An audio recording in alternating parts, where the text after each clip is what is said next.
अंदर जो डिफरेंस है एक्चुअली हमें वो देखना है।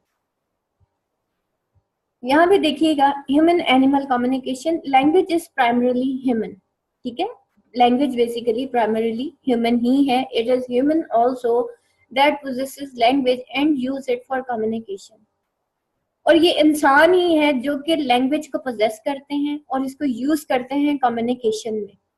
Language is in that sense species specific, इसलिए लैंग्वेज जो है वो स्पीशीज स्पेसिफिक है। It is specific only to one set of species, और ये specific one set of species यानी कि ह्यूमन बींग्स तक जो है ये महदूद है, यानी कि बाकी जितनी भी मखलूकात हैं उनकी कोई लैंग्वेज नहीं है। That is only possessed by human. Also all human beings uniformly possesses language, इसी तरह जितने भी ह्यूमन बींग्स हैं वो कोई ना कोई लैंग्वेज पोजेस करते हैं, वो सब लैंग्वेज ही पोजेस करते हैं। It is only a few deaf and therefore डम person who can not speak, और जो डेफ लोग होते हैं या जो डम्ब होते हैं जिनमें सुनने की सलाहियत नहीं होती वो कभी बोल भी नहीं सकते। This language is species uniform to that extent, और इसलिए लैंग्वेज जो है वो स्पीशीज यूनिफॉर्म होती है टू दैट एक्सटेंट, यानी कि एक स्पीशीज स्पेसिफिक स्पीशीज जो है, यूनिफॉर्म किसे कहते हैं, एक यूनि का मतलब वन, यूनिफॉर्म यानी कि एक ही चीज के एक ही स्पीशीज यूनिफॉर्म है, यानी कि एक ही ह्यूमन ही है जो कि इसको पोजेस करते हैं और कोई स्पीशी नहीं है जो कि इसको पोजेस करती है। Animal also have their own system of communication, इंसान जो है वो लैंग्वेज पोजेस करता है, एनिमल क्या है, उनका कम्युनिकेशन सिस्टम है, ठीक है। अब ये चीज याद रखिएगा कि इंसान पोजेस करता है लैंग्वेज, लेकिन जो जानवर हैं वो लैंग्वेज पोजेस नहीं करते, उनका कम्युनिकेशन सिस्टम है।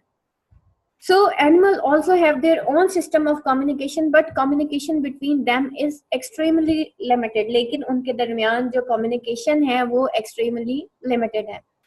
It is limited to a very small number of messages, और ये बहुत small number of messages तक limited है। The first principle is that language relates to communication between human beings.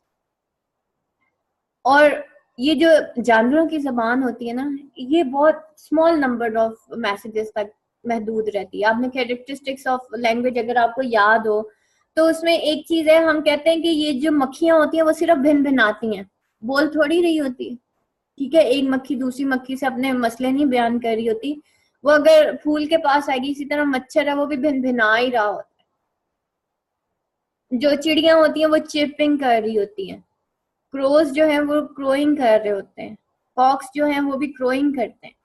तो what is this, this is the small number of messages, के मतलब वो ऐसे ही बोलते हैं।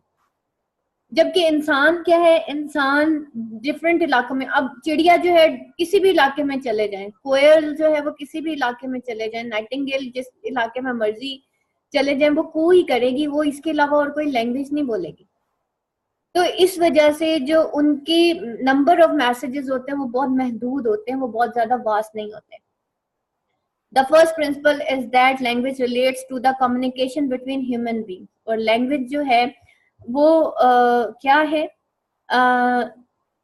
द फर्स्ट लैंग्वेज जो है वो रिलेट करती है to the communication between human beings. सिर्फ ह्यूमन बींग्स के दरमियान जो है लैंग्वेज यूज होती है और रिलेट होती है for communication between human being. और एनिमल्स क्या करते हैं, वो स्मॉल नंबर्स ऑफ मैसेजेस होते हैं जिसके जरिए वो कम्युनिकेट करते हैं, और लैंग्वेज जो होती है वो सिर्फ इंसान पोजेस करता है। Not being between animals, animals के दरमियान लैंग्वेज इस्तेमाल नहीं होती। Language shows certain inherent features of design, these features are features set it apart from the other forms of communication, particularly animal communication. The famous American linguist Charles Hackett has found key properties of language or design features which as a whole don't appear among animals. These are the design features of language. There are 7: duality, productivity, arbitrariness, interchangeability, displacement, specialization and cultural transmission. Features of language में क्या क्या है, 7 तरह के features of language है, जिसमें duality, do का क्या मतलब होता है टू, प्रोडक्टिविटी कि उसकी प्रोडक्टिविटी कितनी है, आर्बिट्रेरीनेस और इंटरचेंजेबिलिटी। लैंग्वेज जो होती है वो इंटरचेंजेबल होती है, डिस्प्लेसमेंट होती है, स्पेशलाइजेशन होती है, कल्चरल ट्रांसमिशन, यानी कि एक हमेशा लैंग्वेज में कल्चरल ट्रांसमिशन होती है। यानी कि सिंधी को कभी आपने, हमें देख लें, हम कभी इंग्लिश बोलते हैं तो कभी कभी थोड़ा सा उर्दू या पंजाबी टच आ जाता है ना, तो what is this is the cultural transmission. इसी तरीके से अगर कोई अंग्रेज इस्लामाबाद में आ जाएगा, वो इस्लामाबाद को पता है कैसे बोलेगा, वो बोलेगा इस्लामाबाद, और हम कैसे बोलते हैं, हम इस्लामाबाद बोलते हैं। तो that is the cultural transmission की लैंग्वेज थ्रू लैंग्वेज जो है आपकी कल्चरल ट्रांसमिशन हो सकती है, हो रही होती है। Animal communication can never encompass all the properties of human communication, और एनिमल कम्युनिकेशन जो है वो कभी भी एनकम्पास नहीं करती तमाम properties of human communication. Animal communication वो बहुत महदूद है as compare to human communication in this regard, Bernard Russell's dictum is appropriate no matter how eloquently a dog may bark, he cannot tell you that his parents are poor but honest। ठीक है, कोई मतलब no matter कि एक कुत्ता जो है वो जितना मर्जी बार्क कर ले, कितना मर्जी भौंक ले, लेकिन वो आपको नहीं बता सकता कि उसके पेरेंट्स जो हैं वो पुअर थे या बट ऑनेस्ट, और बल्कि ऑनेस्ट भी थे, ना सिर्फ पुअर थे बल्कि ऑनेस्ट भी थे। वो ये बात आपको नहीं बता सकता। ये कौन बता सकता है? ये आपको इंसान बता सकता है। लेफ्ट साइड पे देखिए, आपको एक चार्ट नजर आ रहा है जिसमें लिखा हुआ है ह्यूमन लैंग्वेज और एनिमल कम्युनिकेशन। अब यहाँ पे देखिए, ये जो चार्ट है ना, ये 11 पॉइंट्स जो बने हुए हैं, इन्हीं पॉइंट्स को हम इसके आंसर में एलेबोरेट करेंगे। इस चार्ट में देखें लिखा हुआ है ह्यूमन लैंग्वेज जो है वो अनलिमिटेड होती है, और एनिमल कम्युनिकेशन जो होती है वो लिमिटेड और डेफिनेट होती है। ह्यूमन लैंग्वेज जो होती है ओपन सिस्टम होती है, जबकि एनिमल कम्युनिकेशन जो है वो क्लोज सिस्टम होती है। ऊपर देखिए क्या चीज लिखी है, ये नहीं लिखा हुआ human communication and animal communication, या लिखा हुआ कि human language and animal language, नहीं, ह्यूमन लैंग्वेज है, एनिमल कम्युनिकेशन है। इस चीज को बेटा, ये छोटे छोटे पॉइंट्स होते हैं जिससे पता चलता है कि आपके कॉन्सेप्ट्स कितने क्लियर हैं। अगर किसी की लिंग्विस्टिक्स में सप्ली आती है ना, तो इट मीन्स कि उसने जो वहां पे जाके लिखा ना, उसमें कुछ कॉन्सेप्ट्स में गलती कर दी। ये छोटी छोटी चीजें होती हैं जिसकी वजह से आप 90s में भी मार्क्स ले सकते हैं और जिसकी वजह से आपकी सप्ली भी आ सकती है। तो यहाँ पे नंबर 3 देखिएगा, एक्सटेंडेबल। ह्यूमन लैंग्वेज जो होती है वो एक्सटेंडेबल होती है, जबकि एनिमल यानी कि एक्सटेंड किसे कहते हैं, मतलब जो वास्ट होती है, और एनिमल कम्युनिकेशन जो है वो इनएक्सटेंडेबल होती है। ह्यूमन लैंग्वेज फ्लेक्सिबल और वैरिड होती है, तब्दील होती रहती है, और एनिमल लैंग्वेज नॉन फ्लेक्सिबल होती है। जैसे मैंने कहा ना कि एक जो मक्खी है वो भिन भिनाएगी, इसके अलावा वो कुछ नहीं कर सकती। इट मीन्स कि उसके अंदर फ्लेक्सिबिलिटी नहीं है। इसी तरीके से कुत्ता जो है वो भौंकेगा, इसके अलावा वो कुछ नहीं करेगा। ठीक है, तो इस वजह से वो इनफ्लेक्सिबल होती है। नंबर 5 है नॉन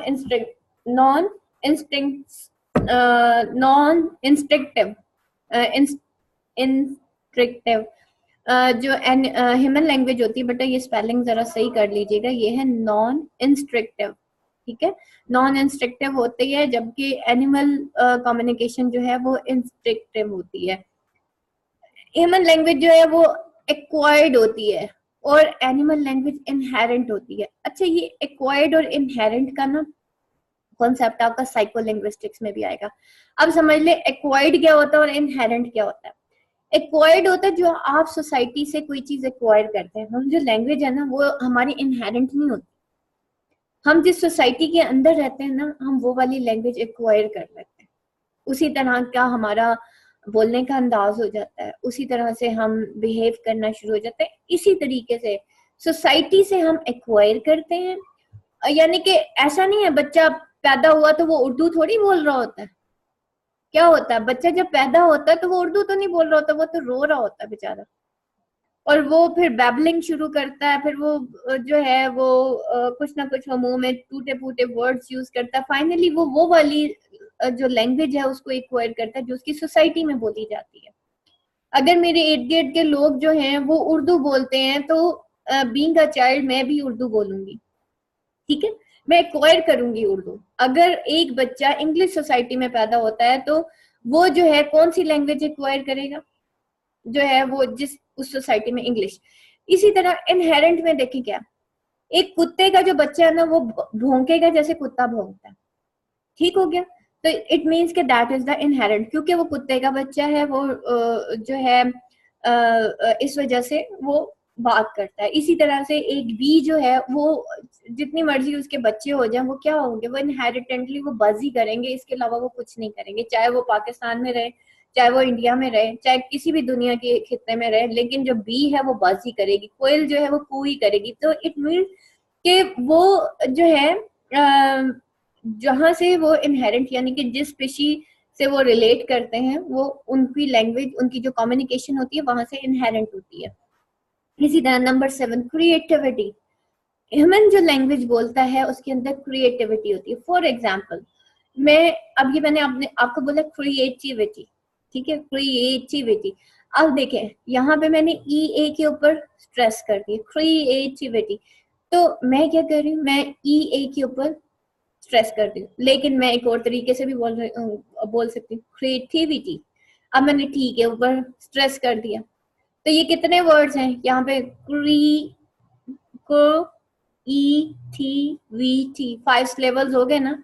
अब मैं इन 5 सिलेबल्स पे किसी पे भी स्ट्रेस कर सकती हूँ, अब ये मेरी मर्जी है। तो इट मीन्स कि इसके अंदर एक क्रिएटिविटी है, ठीक है, मैं लैंग्वेज से क्रिएटिविटी कर सकती हूँ। इसी तरीके से और लैंग्वेज से किस तरह क्रिएटिविटी होती है, एक लैंग्वेज को मैं एक जुमले में ऐसे भी बोल सकती हूँ कि मतलब जैसे मैं आपको अक्सर शेर सुनाती हूँ ना कि काफिर है जो शमशीर पे करता है भरोसा, मोमिन है तो बेतैब भी लड़ता है सिपाही। अगर वैसे मैं बात करूं सीधी सीधी लैंग्वेज में तो मैं आपको कहूंगी कि मुसलमान जो है वो ईमान पे जीता है, लेकिन उसके अंदर इसी सेंटेंस के अंदर अगर मैं क्रिएटिविटी कर दूं तो मैं उसको कन्वर्ट करूंगी, जैसे अल्लामा इकबाल ने कन्वर्ट किया कि काफिर है तो, काफिर है जो शमशीर पे करता है भरोसा, कि काफिर जो होता है वो तो शमशीर पे यानी कि उसको तो तलवार पे, वो तलवार के भरोसे पे लड़ रहा होता है, लेकिन जो मोमिन होता है उसके पास कुछ भी नहीं होते, उसके पास एसेट्स नहीं होते, लेकिन वो फिर भी लड़ता है। तो that is the creativity in the language. इसके बाद नॉन क्रिएटिविटी है, यानी कि एनिमल कम्युनिकेशन नॉन क्रिएटिव होती है। फिर नंबर 8 है रिकरेंट, और इंसान की जो लैंग्वेज है वो रिकरेंट होती है, और एनिमल कम्युनिकेशन जो होती है वो रिपीटेटिव होती है, यानी कि रिपीटेटिव एक ही तरह से रिपीट होती रहती है। ह्यूमन लैंग्वेज होती है वो हैज ग्रामेटिकलिटी, ठीक है, उसकी ग्रामेटिकलिटी होती है, और जो एनिमल कम्युनिकेशन होती है उसकी तो कोई ग्रामर ही नहीं होती। इसी तरह ह्यूमन लैंग्वेज जो होती है वो कॉग्निटिवली बिहेवियरल होती है, ठीक है, यानी कि हम जो है इर्द गिर्द के लोगों से के बाज़ औक़ात देखें हम पीपल कॉन्शियस होते हैं, बच्चा जो होता है उसको डर होता है अपने माँ बाप से, तो वो उस तरह की ही उसकी जो लैंग्वेज होती है उसी तरह की हो जाती है। फॉर एग्जाम्पल मैं अगर मेरे साथ एक अमेरिकन आके बैठ जाए तो क्या मैं उसके साथ उर्दू बोलूंगी? नहीं ना, मैं जिस सोसाइटी में जाऊंगी मैं उसी तरह की बिहेवियरल लैंग्वेज बोलूंगी। इसी तरह एनिमल जो कम्युनिकेशन होती है वो ओनली बिहेवियरल होती है, यानी कि वो अगर जो है मंकी है तो वो मंकी की तरह ही बिहेव करेगा और उसी तरह की वो आवाजें निकालेगा, इसके अलावा नहीं। फिर वो कहता है यहाँ पे नंबर 11 पॉइंट है descriptive and narrative. Human language जो होती है वो डिस्क्रिप्टिव भी होती है, नैरेटिव भी होती है। अब ये क्योंकि आपने पोएम्स पढ़ी हैं, आपको पता है किस हद तक ड्रामास पढ़े हैं, नॉवेल्स पढ़े हैं, आपको पता है कि लैंग्वेज जो है किस हद तक डिस्क्रिप्टिव है, यानी कि मैं अपने दुख और गम और खुशी, एलिवेशन, अपनी सैडनेस हर चीज में डिस्क्राइब कर सकती हूँ ना। इसी तरीके से मैं आपको कोई वाकया सुना सकती हूँ, दैट इज द नैरेटिव। तो इस वजह से ह्यूमन लैंग्वेज जो है वो डिस्क्रिप्टिव भी होती है और वो नैरेटिव भी होती है, जबकि एनिमल कम्युनिकेशन वो डिस्क्रिप्टिव नहीं होती। अब यहाँ पे देखें इस चार्ट के राइट साइड पे देखें लिखा हुआ first language has phonological and grammatical duality. सबसे पहले लैंग्वेज, अब कम्युनिकेशन और लैंग्वेज में फर्क देख लें। कम्युनिकेशन क्या थी? एनिमल की थी, और लैंग्वेज क्या है? वो इंसानों की है। लैंग्वेज जो है उसकी फोनोलॉजिकल और grammatical duality है। We have small meaningless sounds and turn them into number of sequence to produce millions of meaningful utterances।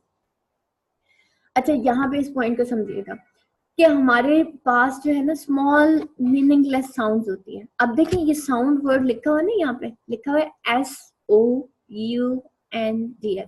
इसमें देखिए कितनी साउंड है, S O साउंड्स, आओ, आओ भी जो है that is a vowel sound, ठीक है। साउंड्स न, डू, साउंड्स, तो इसमें कितने कितने मतलब आप देखें ना कितनी साउंड्स होगी। तो इन साउंड से मिलके, मीनिंगलेस साउंड से मिलके हम एक सेंटेंस बना लेते हैं, मीनिंगफुल अटरेंसेस बनाते हैं। तो दिस इज, अब देखिए द, TH, द, ये आपको सारा मैं आपको फोनेटिक्स में पढ़ाऊंगी कि किस तरीके से ये साउंड्स प्रोनाउंस होती हैं और फिर किस तरीके से वर्ड्स बनते हैं। This is the most economical features of language. Second, productivity refers to creative capacity of language users to produce an endless number of new sentences। दूसरी बात ये कि ये जो प्रोडक्टिविटी होती है ना, ये रेफर करती है to creative capability of language users. देखिए, users to produce an endless number of new sentences, ये जो आपकी प्रोडक्टिविटी होती है जो कि एक लैंग्वेज में होती है। फॉर एग्जांपल, मैंने आपको कहा ना अभी एक मिसाल दी थी वो शेर की के काफिर जो ईमान वाला इंसान होता है वो, उसको एसेट्स की जरूरत नहीं होती, वो ईमान पे जीता है, मुसलमान जो होता है। अब यहाँ पे देखें, मैंने उसको शेर में कन्वर्ट कर दिया, कितने वर्ड्स क्रिएट हो गए, कितने न्यू सेंटेंसेस क्रिएट हो गए।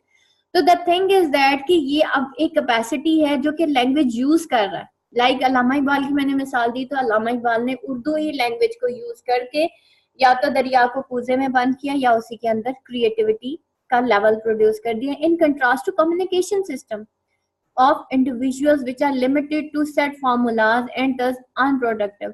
और ये जो लोग होते हैं, ये जो लैंग्वेज यूजर्स होते हैं, वो ऐसे कम्युनिकेशन सिस्टम ऑफ इंडिविजुअल्स जो कि जस्ट लिमिटेड होते हैं फार्मूलाज। आप केमिस्ट्री से तो नहीं, आप मजीद कोई क्रिएटिविटी, आप लिमिटेड है फार्मूलाज की तरफ, जो कि जस्ट सेट फार्मूला करते हैं एंड दे आर अनप्रोडक्टिव, और इसलिए वो अनप्रोडक्टिव होते हैं। चॉम्स्की कॉल्स इट क्रिएटिविटी, और चॉम्स्की कहते हैं ये क्रिएटिविटी है जो एक लैंग्वेज यूजर जो है वो क्रिएट करता है न्यू सेंटेंसेस, उसको कहते हैं creativity. It means that we can create sentences which we have never spoken और हियर्ड ऑफ, और इसका मतलब है कि हम ऐसे सेंटेंसेस क्रिएट कर सकते हैं जो कि ना हमने कभी बोले हैं ना कभी हमने सुने हैं। Animal don't possess this quality, और एनिमल ये क्वालिटी पोजेस नहीं करता। Third, in language the role of speaker and hearer can be exchange without any problem, यानी कि कभी मैं बोलती हूँ कभी आप बोलते हैं, तो हमारा स्पीकर और हियरर का रोल जो है चेंज हो सकता है। कभी मैं स्पीकर बन जाती हूँ, कभी मैं माइक ऑन करके अपने स्टूडेंट्स को कहती हूँ कि जी अब आप बोलें, तो फिर आप स्पीकर हो जाएंगे, मैं लिसनर हो जाऊंगी। तो ये रोल जो है वो चेंज हो सकता है। Any user of language is both a listener and a speaker, और हर यूजर ऑफ लैंग्वेज वो लिसनर भी होता है और स्पीकर भी होता है। In the animal world some are endowed with ability where others are not, और एनिमल वर्ल्ड के अंदर जो है कुछ जो है इस एबिलिटी से एंडोर्ड तो होते हैं while others are not। Fourth, human speech is a specialised activity. अब यहाँ पे लिखा ना फर्स्ट, सेकंड, थर्ड, फोर्थ, आप इसको ना अलग-अलग लाइंस में लिखिएगा, यानी कि फर्स्ट के बाद सेकंड लाइन शुरू कीजिएगा, इसी तरह फोर्थ के बाद आप नेक्स्ट लाइन शुरू कीजिएगा, तो आपने इसको यूं ही करना। अच्छा, फोर्थ क्या है कि ह्यूमन स्पीच जो है वो एक स्पेशलाइज्ड एक्टिविटी है। We can talk about an exciting experience while at the same time doing something else like peeling potatoes. ठीक है, तो हम ह्यूमन स्पीच जो है वो एक जो है स्पेशलाइज्ड एक्टिविटी है। कैसे है? जैसे हम जो है किसी भी एक्साइटिंग एक्सपीरियंस के बारे में जो है वो बात कर सकते हैं किसी एक, और while the at the same time doing something else like peeling potatoes, और कभी हम peeling potato के बारे में बात कर सकते हैं। तो हम एक स्पेसिफिक जो है चीज के बारे में बात कर रहे हैं, कुकिंग चैनल्स पे बात कर रहे होते हैं, हम अपनी जो रेसिपीज हैं वो शेयर कर रहे होते हैं। आप इधर ये वाली एग्जांपल्स भी लिख सकते हैं, बेटा अपनी लाइफ से, प्रैक्टिकल लाइफ से रिलेटेड एग्जांपल्स यहाँ पे ऐड करें कि we can share cooking recipes, we can share different जैसे जिसे कहना चाहिए, अब यहाँ पे तो पीलिंग पोटैटोज की बात आ रही है, हम तो ये भी शेयर कर सकते हैं कि जी पोटैटोज से क्या क्या फायदे होते हैं। तो क्या होता है, तो ये एक स्पेशलाइज्ड एक्टिविटी है। Fifth, a human being for example can talk about the past, the present और future of an event that happened near by of thousands of miles away.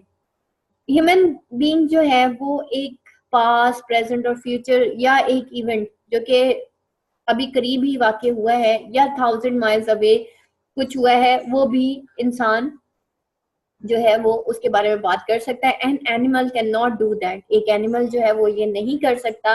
When a dog produces a certain sound it generally refers to the present. और जब एक dog जो है वो certain sound produce करता है तो वो एक्चुअली प्रेजेंट को ही शो कर रहा होता है, वो पास्ट को शो नहीं करता. Man is said to be intimately dispose to learn a language. ठीक है, वो डिस्पोज्ड है कि वो एक लर्न करेगा लैंग्वेज को. His innate competence helps him master the unique features of a specific language. और उसकी ये जो innate competence है वो उसको help करती है master the unique features of a specific language, कि वो master करे ये unique feature of a specific language. जैसे for example, हम भी तो English literature कर रहे हैं, मोर ओवर हम spoken courses भी करते हैं, तो हमारे अंदर एक innate competence है, एक capacity है कि लाइक अगर हमने उर्दू पढ़नी है तो आपको याद होगा हम जब तशरीहात करते थे तो बड़े लेवल की उर्दू हम याद किया करते थे. ठीक है, इसी तरीके से जब हम इंग्लिश में फिर हम फ्रेजेस याद करते हैं, इडियम्स याद करते हैं, तो ये क्या है?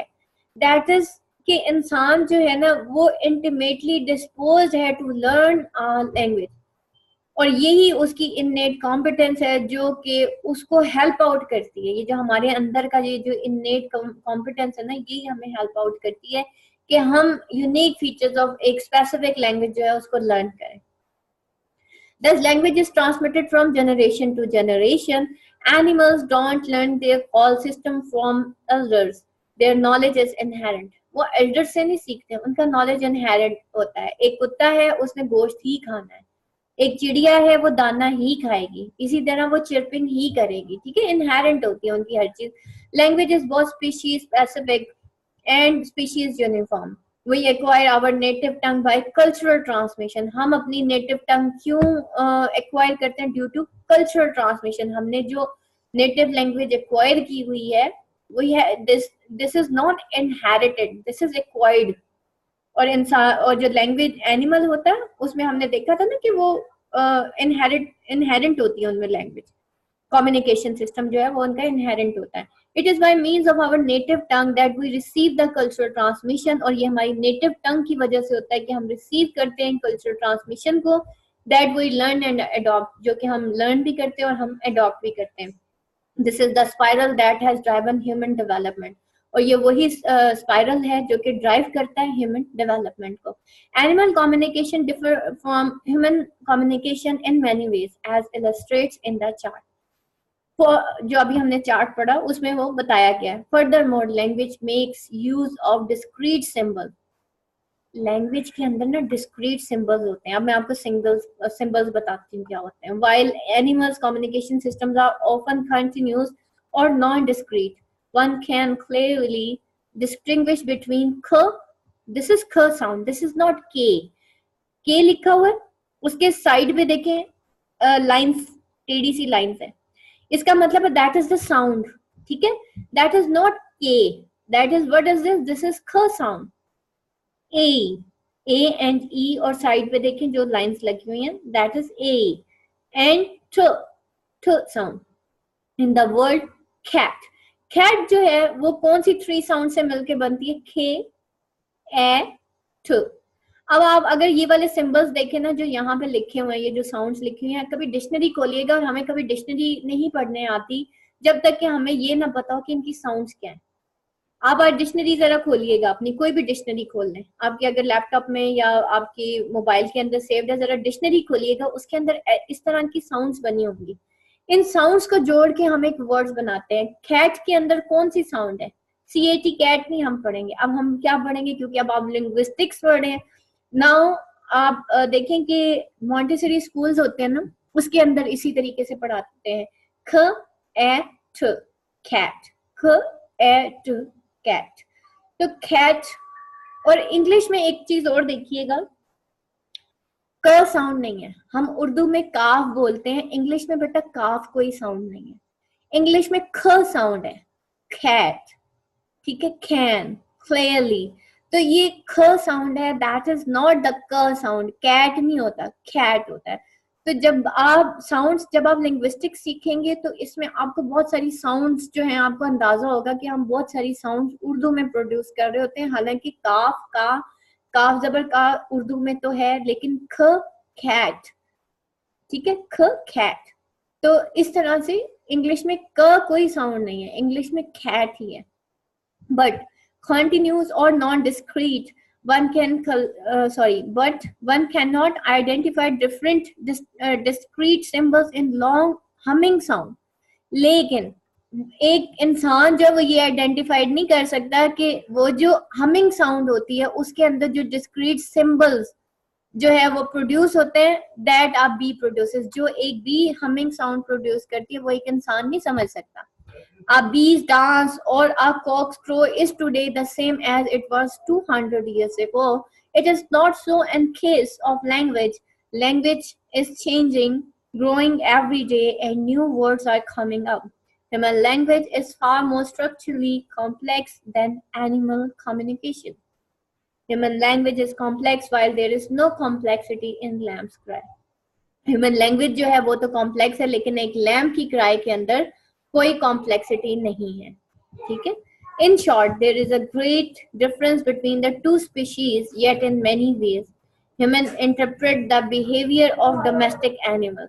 ह्यूमन जो है वो जस्ट इंटरप्रेट करता है डोमेस्टिक एनिमल्स का बिहेवियर, हम इंटरप्रेट करते हैं और कैन कमांड देम, या हम उनके ऊपर हुकूमत कर सकते हैं। लाइक एक जो जानवर है अगर खाना नहीं खा रहा, मतलब तो फिर हम क्या समझेंगे, बीमार हो गया इसलिए खाना नहीं खा रहा, पानी नहीं पी रहा इसलिए बीमार हो गया, ठीक है। बकरा जो है कुर्बानी का आता है, जानवर जब आता है क्या करते हैं हम लोग, जब वो खाना नहीं खाता हम क्या इंटरप्रेट करते हैं, भाई वो जो हमारा डोमेस्टिक एनिमल है ना वो क्या हो गया, बीमार हो गया इसलिए खाना नहीं खा रहा, ठीक है। हम अपने एक दिमाग में कोई एज्यूम कर लेते हैं, बाज़ औक़ात वो गलत भी हो सकता है, और फिर हम उनके ऊपर कमांड भी करते हैं, ठीक है। उनको पालते हैं, पोसते हैं, अपने अंडर रखते हैं। Humans have behaviours that resembles animal interspecific communication, और इंसान के अंदर भी ऐसे बिहेवियर्स होते हैं जो कि एनिमल्स की इंटरस्पेसिफिक कम्युनिकेशन जो है उसको इंटरस्पेसिफिक कम्युनिकेशन जो है उसको रिजेंबल करते हैं। Some of our body features, कुछ हमारे ऐसे बॉडी फीचर्स होते हैं like eyebrows, beard, moustaches strongly resemble adaptation to produce signals. Human also, कैसे हमारी जो बियर्ड और मोस्टैचेस, स्पेशली आईब्रोज, जब हमें गुस्सा आता है या किसी चीज को हम गौर से देखते हैं, आईब्रोज किधर चली जाती है, तो इट मीन्स कि हमारी वो जो बॉडी होती है फीचर। इसी तरह कभी शीशे में देखें तो आपको कोई दाना नजर आ रहा होता है फेस पे, तो आंखें कैसे चली जाती हैं, आईब्रोज किधर को जाती हैं। और एक जानवर भी जब बहुत कॉन्शियस होता है ना, उसकी आईब्रोज भी ऐसी हो जाती हैं। तो इट मीन्स कि इंसान और जानवरों के बहुत सारे बिहेवियर्स जो है ना वो आपस में मिलते जुलते हैं। एक और चीज आपको बता दूं कि इंसान के अंदर भी एक छोटा नहीं बहुत बड़ा जानवर होता है, ठीक है। और अगर उसको भी खुला छोड़ दिया जाए तो वो भी पागल हो जाता है, और उसको नफ्स कहते हैं। Human also often seek to mimic animals communication, और ह्यूमन जो है वो मिमिक करते हैं एनिमल्स कम्युनिकेटिव सिग्नल्स को in order to interact with animals. For example, हम अक्सर ही मिमिक करना शुरू कर देते हैं ताकि हम एनिमल्स को जो है वो कर सकें, उनके साथ इंटरेक्ट कर सकें। For example, human often close their eyes toward a pet cat to establish a tolerant relationship. इसी तरह इंसान जो है वो अपनी आंखें बंद करता है ताकि वो एक टॉलरेंट रिलेशनशिप जो है एक कैट के साथ कायम कर सके। Stroking, painting and rubbing pet animals are also actions that probably work through the inner natural pattern of interspecies communication. ये बेटा आपका आज का जो लेसन है